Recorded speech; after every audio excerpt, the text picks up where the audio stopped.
A child's heart murmur can be difficult to detect unless you know the signs.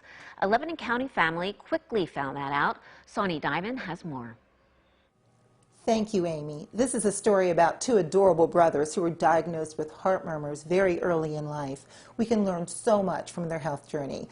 This is Oskar and Rocco's story. 3-year-old Oskar is a playful little guy. Just ask his dad.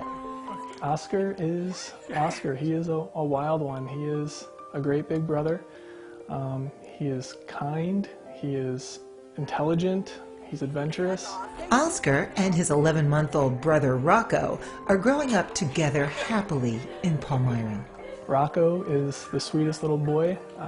He loves his big brother. Just whenever he sees him, he's beaming. And they are just so great together. I just can't wait to see how they grow up. Oskar and Rocco share a lot of things, including heart murmurs.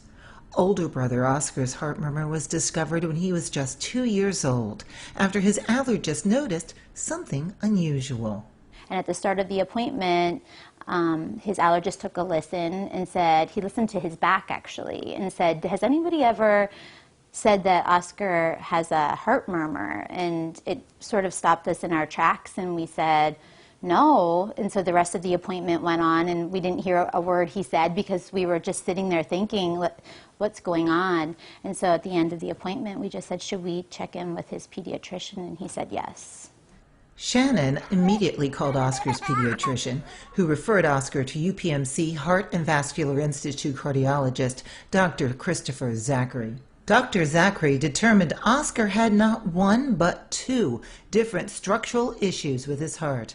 The first concern was that Oskar's aortic valve had 2 leaflets rather than the typical 3 leaflets. There is a valve which opens and closes. When the heart pumps, the valve opens up to let the blood go through. When the heart relaxes, the valve closes to keep it from going backwards. Normally, the valve has 3 leaflets to it, so it's called a tri-leaflet valve. When 2 of the leaflets are stuck together, it makes it look like it's only 2 valves instead of 3, so they refer to it as a bicuspid aortic valve, as opposed to having the typical 3 leaflets.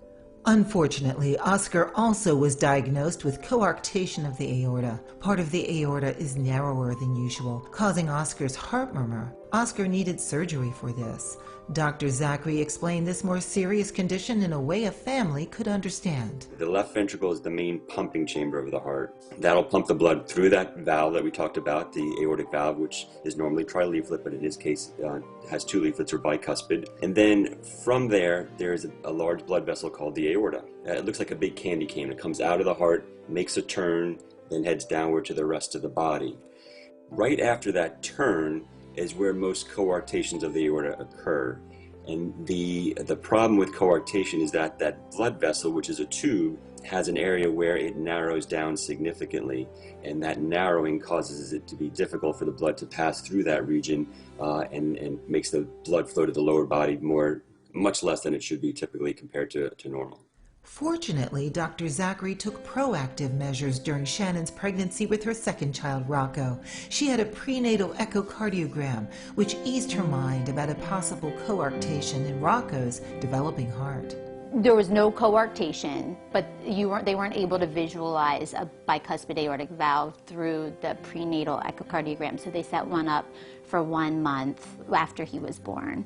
And that's when Dr. Zachary did it, and we have a picture of it too. But they did it when he was just 1 month old, and they were able to see that he also has the bicuspid aortic valve, functioning great. Although bicuspid aortic valve disease is present at birth, the defective valve can function for years without symptoms.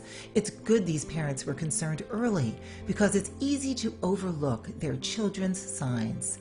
They can get tired easier, they can get short of breath easier, they may not keep up with their peers quite as well. So if the parents do think that there's something definitely different than what they would expect, it should prompt some further investigation. Now, they don't necessarily need to go from those symptoms all the way to the cardiologist. Certainly the primary care physician would be the place to go in between, whether it's a family doctor, pediatrician, or whatever the case may be. So Oskar's pediatrician is part of UPMC, and Dr. Zachary is part of UPMC, and we feel great. We feel lucky that they found this and that our son is able to live a full life. Both Oskar and Rocco's hearts are growing very quickly, so they'll be visiting Dr. Zachary for health monitoring. And their future looks very bright. Back to you, Amy. Thanks so much, Soni. Coming up next, we'll hear more from the doctor who is treating Oskar and Rocco. That's coming up next on this special Good Day PA on ABC 27.